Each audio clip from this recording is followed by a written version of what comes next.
Olá, tem aumentado o número de casos de violência contra a pessoa idosa. Quais os principais tipos? E os sinais de alerta? Nosso tema de hoje com uma super especialista, a doutora Marília Berzins. Ela é assistente social, doutora em saúde pública, mestre em gerontologia social, membro do canal O que Rola na Geronto e presidente do OLI, Observatório da Longevidade Humana e Envelhecimento. Bem-vinda, doutora Marília. Bem-vinda. Bem-vinda não, eu que agradeço. Obrigada, Lina, por essas palavras iniciais. Muito obrigado e muito assim agradecida mesmo por compartilhar esse tema tão importante na agenda da velhice e do envelhecimento no Brasil. Perfeito. Vamos começar explicando então para a população, para o nosso telespectador, quais os principais tipos de violência contra a pessoa idosa. Podemos até vou sugerir da gente começar com a negligência, né, que é uma velada que nem sempre é muito percebida.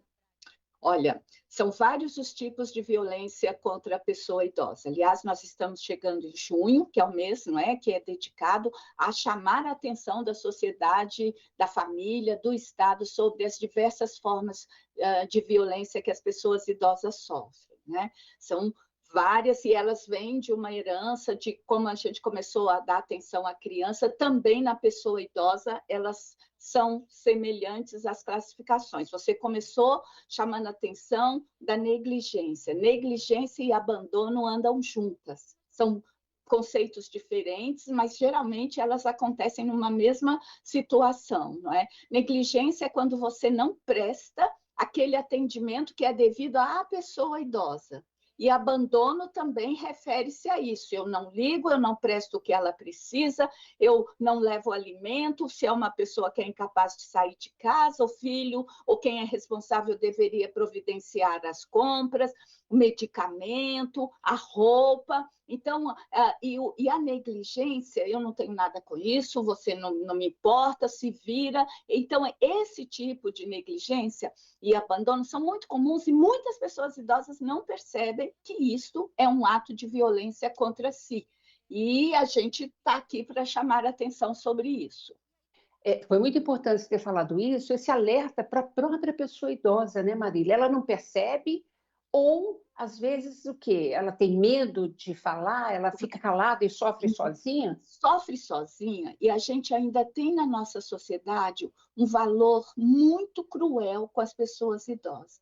Muitas pessoas idosas envelheceram achando que é normal ser maltratada, que é normal não receber a atenção devida, que é normal, assim, o filho negligenciar ou abandonar. Esse é um lado da moeda. Por outro lado, tem pessoas idosas que não querem dar trabalho para os seus filhos, olha só, e assim fica na dele. Não, justifica. Meu filho trabalha muito, tem que cuidar dos meus netos, a minha filha trabalha fora, e aí ela ameniza aquela violência, porque ela, de uma certa forma, protege. Não sei se fica claro para quem está nos ouvindo, isso é muito importante. Não é normal, não podemos concordar com nenhuma forma de violência contra a pessoa idosa. Nem xingamento, nem abandono, nem negligência, não prestar o atendimento devido. Não é normal o motorista de ônibus tratar mal, não é normal o serviço público ignorar pessoas idosas, nada disso é normal. Isso se caracterizam, essas ações que eu dei exemplos apenas, são desrespeito, são violações aos direitos, é violência contra a pessoa idosa.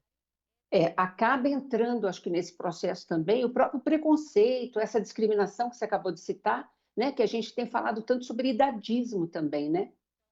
Olha, exatamente isso. Ela escutou durante um determinado tempo da vida, me contaram que idoso não serve para nada. O que aconteceu? Ela foi crescendo com isso, ela pôs para dentro que realmente idoso não serve para nada, e aí o que ela faz?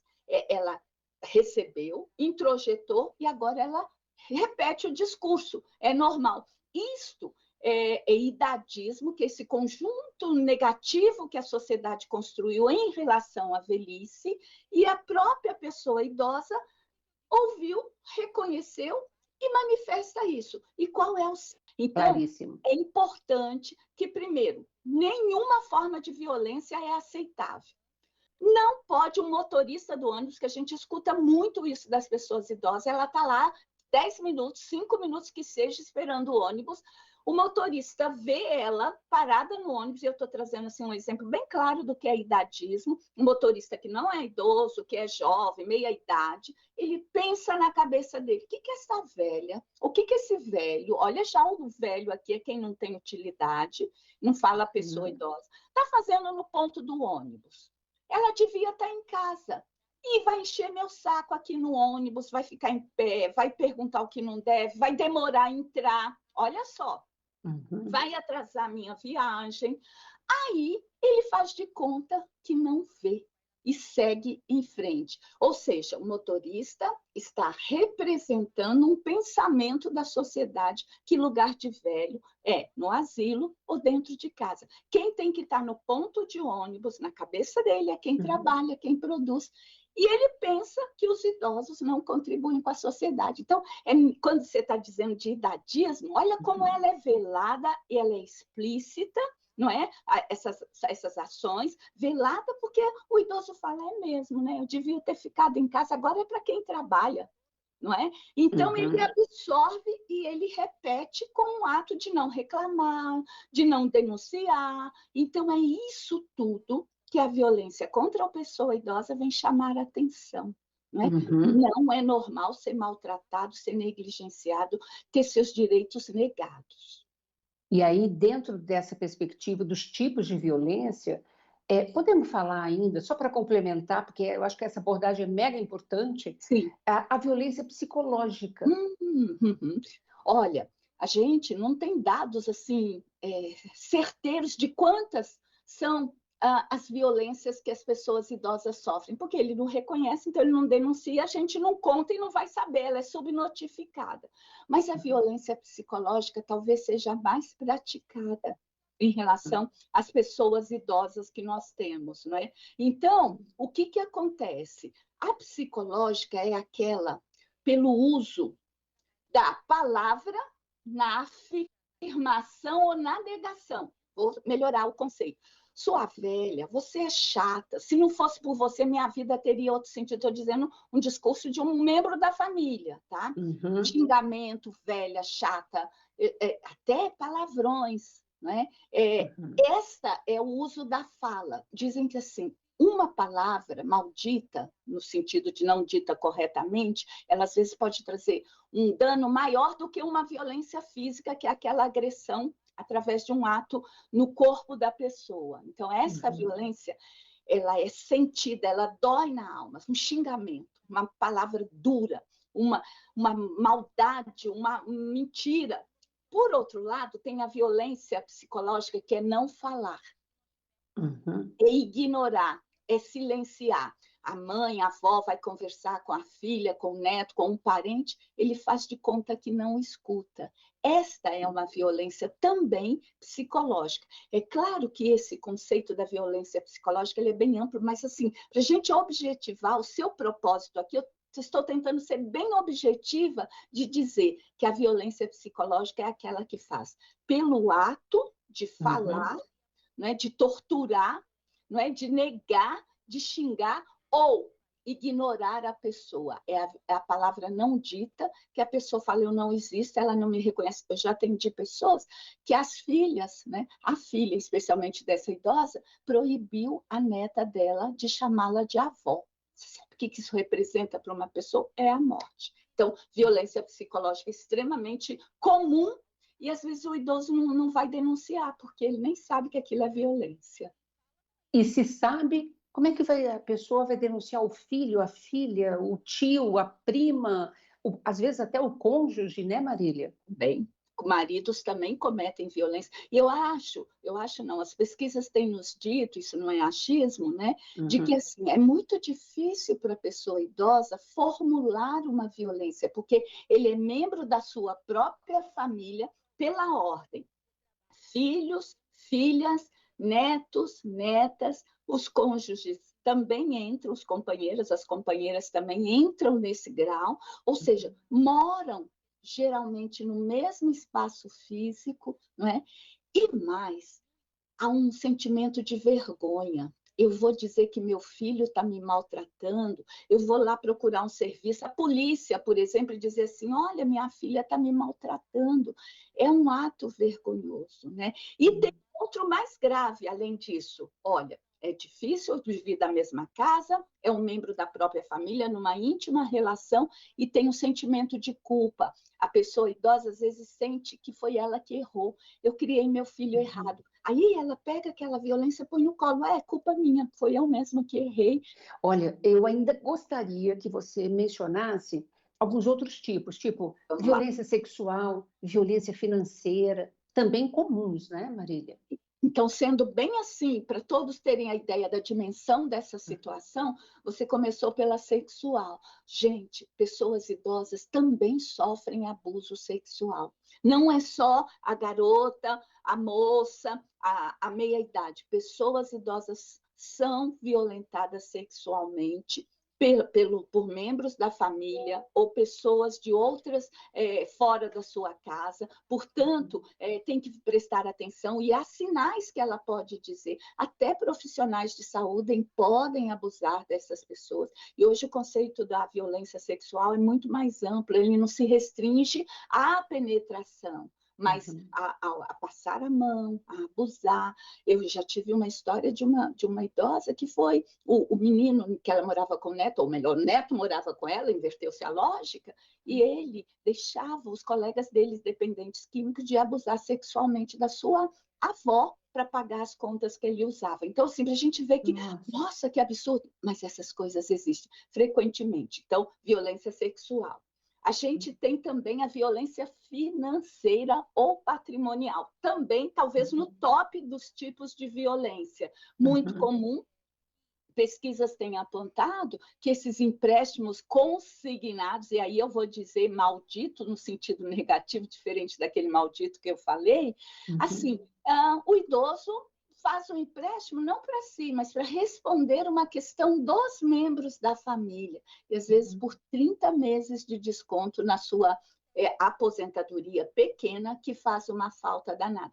Ou aquele de patrimônio. Muitos idosos decidem assim: eu vou vender minha casa para não ter problema quando eu morrer, para dividir para os filhos. Atenção a essa providência, porque às vezes o idoso fica, inclusive, sem onde morar. Então, a patrimonial e financeira também são bastante comuns, usuais. A gente tem também outra forma de violência que eu já citei rapidamente, que é a física, que é receber uma agressão física. Pensa que idoso não apanha? Apanha. Pensa que idoso não fica preso dentro de casa pelos seus próprios filhos, que não deixam sair? Isso também rebate muito na psicológica, né? Então, esta física de amarrar, de bater, de gritar, de xingar, tudo isso envolve um dano para a pessoa idosa. A gente tem também a violência que nós chamamos medicamentosa, que acontece muito pela ausência de medicação ou pelo excesso de medicação. Então, uma pessoa idosa que dá muito trabalho, aí para não ficar perder o sono de quem cuida, abusa na dosagem. Ou família que fala assim: ela está com manha, ela não precisa desse medicamento, e não compra, às vezes com dinheiro da própria pessoa idosa, né? E tem mais uma que a gente chama que é a violência institucional, que é aquela que é feita pelos serviços que deveriam prestar o atendimento para a pessoa idosa, né, com qualidade, com eficiência, e não faz. E ela se dá principalmente dentro de órgãos públicos, de comércio, né, que vai lá para buscar uma medicação, aí a pessoa nem olha para a cara da pessoa idosa, não responde, manda subir, descer a escada, não é aqui, vai lá, o que a gente chama de peregrinação. Essa é uma violência também muito presente. E para concluir essas classificações, Lina, a gente tem uma violência que é autoinfligida, que é aquela que o sujeito faz para si próprio, e aí os suicídios, ou Uhum. tentativas de suicídio, ou ideação suicida, está dentro desta categoria. As pessoas idosas cometem suicídio muito mais do que a gente imagina. Na cabeça pensa assim, jovem, adulto, só que suicida não. Ela comete o suicídio porque ela não dá mais conta de gerenciar aquele sofrimento que ela vem passando. Veja, Uhum. eu nem falei ainda as violências do trânsito, que também Uhum. idosos e crianças são os que mais morrem vítimas dessas violências. Não, é um universo enorme, né, de violências cometidas contra essa pessoa que envelhece. Eu vou ter que chamar um rápido intervalo e no segundo bloco a gente vai falar sobre prevenção, sobre como denunciar, tá bom? Perfeito. Você não sai daí não, a gente volta já já, viu?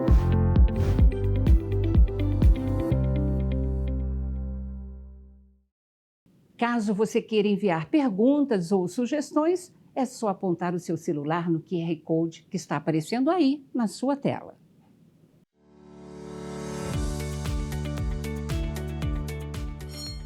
Estão abertos os trabalhos. Acompanhe o Colégio de Líderes e outras atividades da Câmara ao vivo pela Rede Câmara São Paulo, no canal 8.3 da TV Aberta Digital, no YouTube da Câmara e no Instagram, @Câmara São Paulo. Não vai perder, o Colégio de Líderes acontece toda terça-feira, às 2 horas da tarde. Rede Câmara São Paulo, sua conexão com a política da cidade. Todos os dias acontecem debates entre diferentes grupos da sociedade que se reúnem nas comissões, CPIs, homenagens e muito mais. E tudo isso impacta a sua vida. O Jornal da Câmara se preocupa em trazer diariamente informações relevantes sobre o que acontece dentro da maior Câmara de Vereadores da América Latina. Não perca de segunda a sexta-feira, à 1h30 da tarde, ao vivo no canal da Câmara São Paulo no YouTube e no canal aberto digital 8.3. Rede Câmara São Paulo, sua conexão com a política da cidade.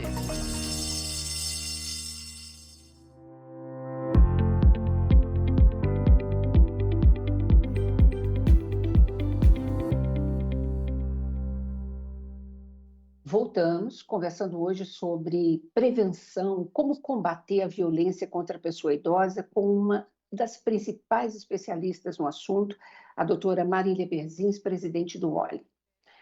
Doutora Marília, vamos agora nesse bloco falar então sobre como é que a gente pode prevenir, como é que a gente pode combater esses tipos de violência?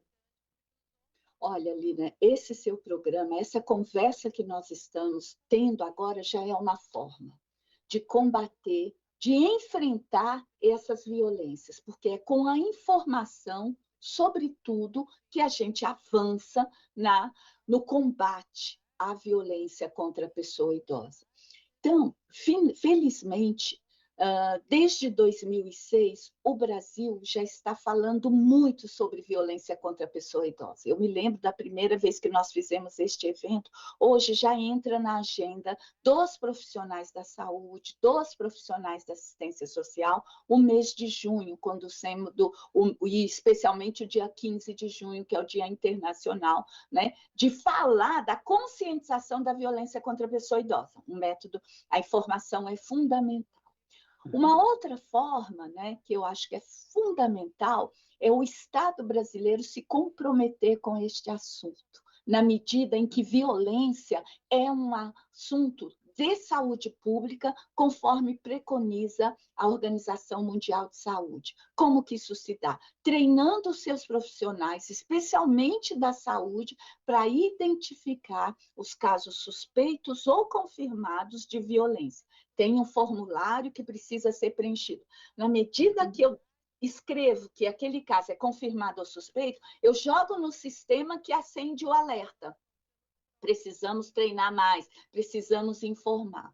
Uma outra forma que a gente pode também pensar nisso é dividir com a sociedade, não é? Porque é dever do Estado, da família, da sociedade, esta questão também, como diz o nosso Estatuto de Direitos da Pessoa Idosa. Então, que a sociedade também mude a ideia em relação à velhice e não ache que é normal pessoas idosas serem maltratadas ou ele próprio como sujeito maltratar. Eu acho que isso Uhum. já é um caminho que a gente pode fazer.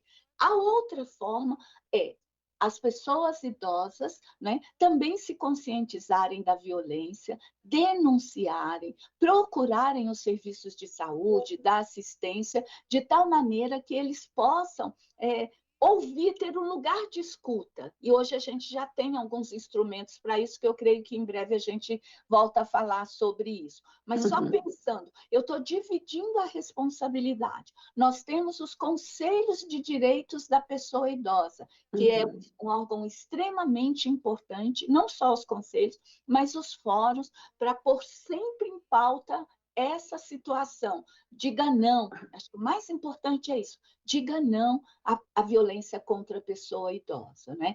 E o sujeito Uhum. de direito, que é o próprio idoso, ser voz ativa neste processo de reconhecimento, de identificação e de denunciar, ou de, pelo menos, registrar as violências. Uhum.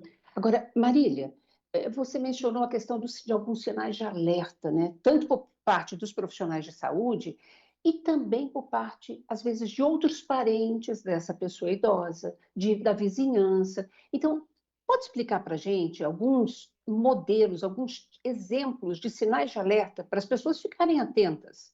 Olha, a pessoa super ativa num grupo de idosos, lá, um NCI, Núcleo de Convivência do Idoso. Ela participava de tudo, tal. Daqui a pouco ela some do pedaço. Aí as amigas, o que aconteceu? Ah, não estou podendo ir. Mas o que está acontecendo? Vai ver que é violência financeira, vai ver que está sofrendo abuso sexual, vai ver que é uma questão de psicológica, o filho dela está maltratando. Então, isso é sempre com a violência, a gente precisa desconfiar, e eu estou falando com muito cuidado dessa palavra, a mudança de comportamento. Por exemplo, quando tem alguém, uma pessoa que vou levar a idosa ao médico, estou partindo para exemplos práticos, vai ela em um cuidador. O profissional pergunta para a idosa o que está acontecendo, quem responde é o acompanhante. E ela olha muito para ele para pedir autorização para falar as coisas. Aí eu tenho que suspeitar. Uhum. Violência física. Caiu, vai para o pronto-socorro para lá. Aí pergunta, o que aconteceu? Ela fala, eu caí. Se o profissional não é treinado, ele vai perguntar, caiu como? Porque ele Uhum. pode pensar que é normal as pessoas idosas caírem. Não é normal, isso é claro, mas acontece uma incidência alta. Aí será que aquela queda foi provocada? Né? Será que Uhum. foi uma queda que alguém empurrou essa idosa? Está com a pele bastante com hematomas. O que será aquilo? Será que não foi alguém que pegou com muita força no braço dela e usou de violência física?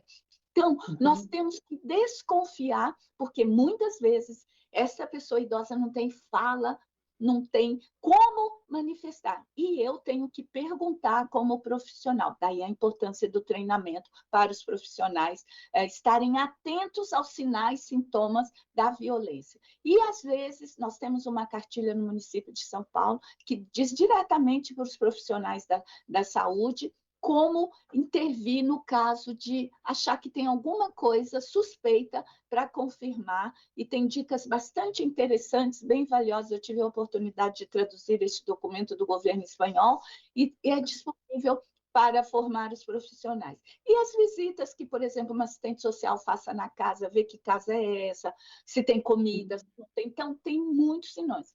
E quando possível, conversar individualmente com esta pessoa, pedir licença para o acompanhante, se ela é capaz de responder.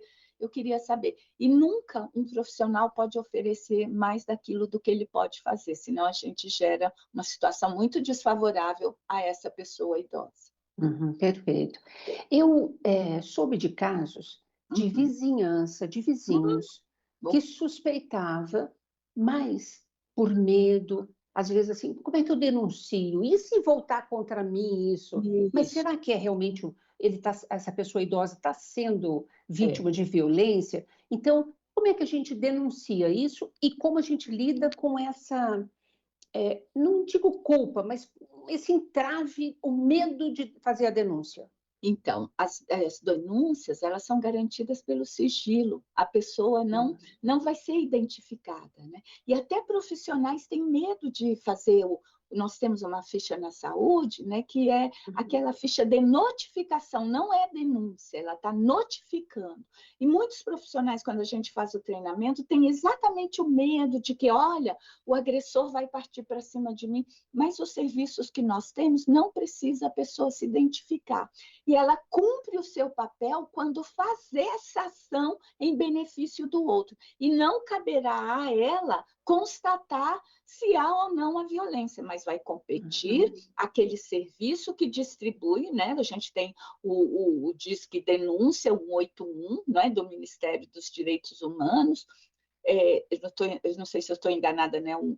E eu Disque 100 também, né? O Disque 100 também, 181 é São Paulo, o Disque 100, que é dos direitos humanos, obrigada, Lina, fiquei na dúvida agora, mas que ele recebe lá em Brasília e distribui para os estados essas situações. Quem tem que ir lá constatar é o serviço público, que deverá ser treinado para fazer. E tem também a delegacia de polícia, que você pode ir lá fazer, ou seja, existem mecanismos, por exemplo, o CRAS, que é o Centro de Referência da Assistência Social, quer seja o CREAS, que é o Centro de Referência Especial, para acolher. Uma vizinha vai lá e conta, olha, eu não gostaria disso, e o serviço que tem que constatar. Mas é importante você desconfiar, gritaria do lado, a idosa não sai de casa, já tem caso de privação de liberdade nesse sentido.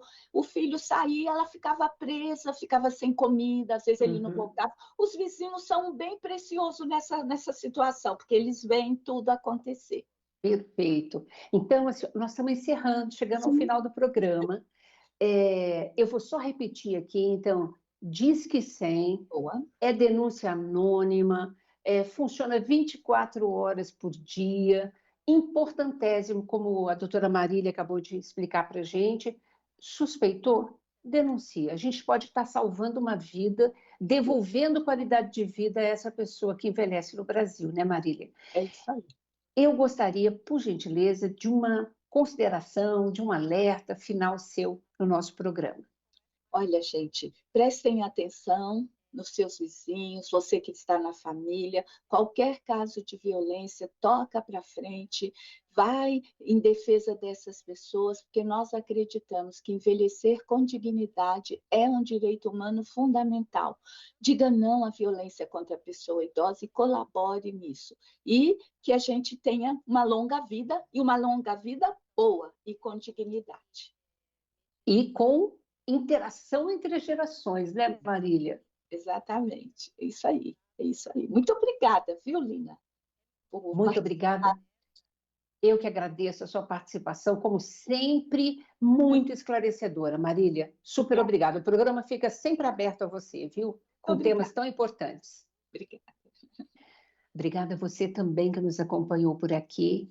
Portanto, diga não à violência contra a pessoa idosa, colabore, como disse aqui a nossa especialista, a doutora Marília. Continue nos acompanhando nas redes sociais e no canal no YouTube. Rede Câmara São Paulo, sua conexão com a política da cidade. Beijo grande, gente. Obrigada. Até a próxima.